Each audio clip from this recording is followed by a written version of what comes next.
Fellow citizens, pardon me. Allow me to ask, why am I called upon to speak here today? What have I or those I represent to do with your national independence? Are the great principles of political freedom and of natural justice embodied in that Declaration of Independence extended to us? And I am therefore called upon to bring our humble offering to the national altar and to confess the benefits and express devout gratitude for the blessings resulting from your independence to us.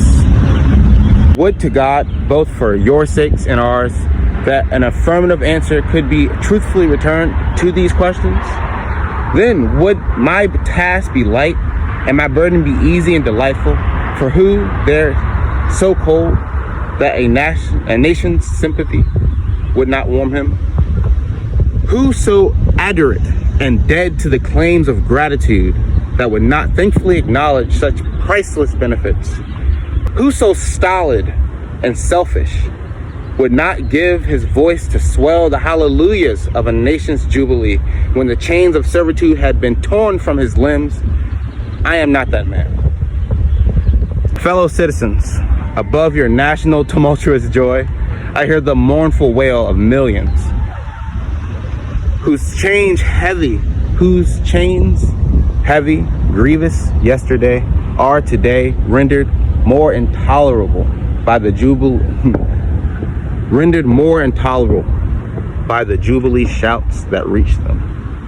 If I do forget, if I do not faithfully remember these bleeding children of sorrow this day, may my right hand forgive her cunning, and may my tongue cleave to the roof of my mouth.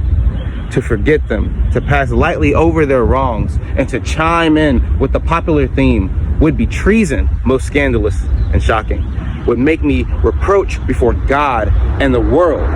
My subject, then, fellow citizens, is American slavery.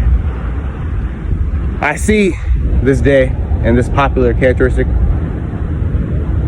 of the slave's point of view, standing there identified with the American bondsman, making his wrongs mine. I do not hesitate to declare with all of my soul that the character and conduct of this nation never looked blacker to me than on this 4th of July. What to the American slave is your 4th of July? I answer, a day that reveals to him more than all other days in the year the gross injustice and cruelty to which he is the constant victim. I will not enlarge further on your national inconsistencies. The existence of slavery in this country brands your republicanism a sham, your humanity a base pretense, and your Christianity a lie. It destroys your moral power abroad. It corrupts your politicians at home. It saps the foundation of religion. It makes your name a hissing and a byword to a mocking earth. It is the antagonistic force in your government, the only thing that seriously disturbs and endangers your union. It feathers your progress. It is the enemy of improvement, the deadly foe of education. It fosters pride. It breeds insolence. It promotes vice. It shelters crime. It is a curse to the earth that supports it. And yet you cling to it as if it were the sheet honor of all your hopes. Oh, be warned, a horrible reptile is coiled up in your nation's bosom. The venomous creature is nursing at the tender breast of your youthful republic. For the love of God, tear away and fling from you the hideous monster, and let the weight of 20 million crush and destroy it forever. Fellow citizens, there is no matter in respect to which the people of the North have allowed themselves to be ruinously imposed upon as to the pro-slavery character of the Constitution. In that instrument, I hold there is neither warrant, license, or sanction of the hateful thing, but interpreted as it ought to be interpreted. The Constitution is a glorious liberation document. Read its preamble, consider its purpose. Is slavery among them? While I do not intend to argue this question on the present occasion, let me ask, if it not be somewhat singular that if the Constitution were intended to be by its framers and adopters a slave-holding instrument, while neither slavery, slave-holding, nor slave can be anywhere found in it, I hold that every American has a right to form an opinion on the Constitution and to propagate that opinion, and to use all honorable means to make his opinion the prevailing one. Now, take the Constitution according to its plain reading, and I defy the presentation of a single pro-slavery clause in it. On the other hand, it will be found to contain principles and purposes entirely hostile to the existence of slavery.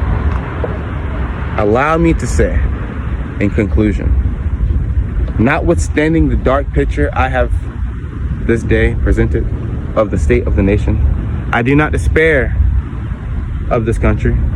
There are forces in operation which must inevitably work the downfall of slavery.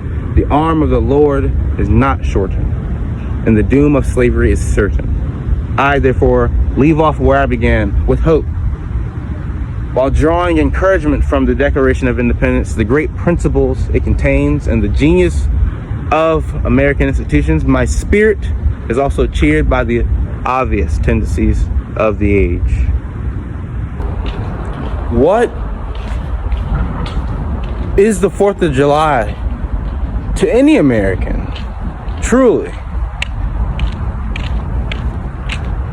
Not just the slave. Even those Americans who identify with the slaveholder. What is the 4th of July about? About independence, right? From a tyrannical government, a lack of representation in our taxation. Isn't that the precipice of this so awkward of a day?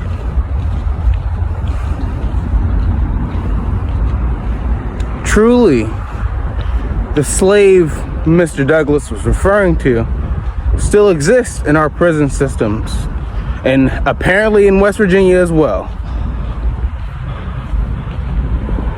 But to truly expand the idea and concept of who is really a slave in America, wage slavery must be discussed.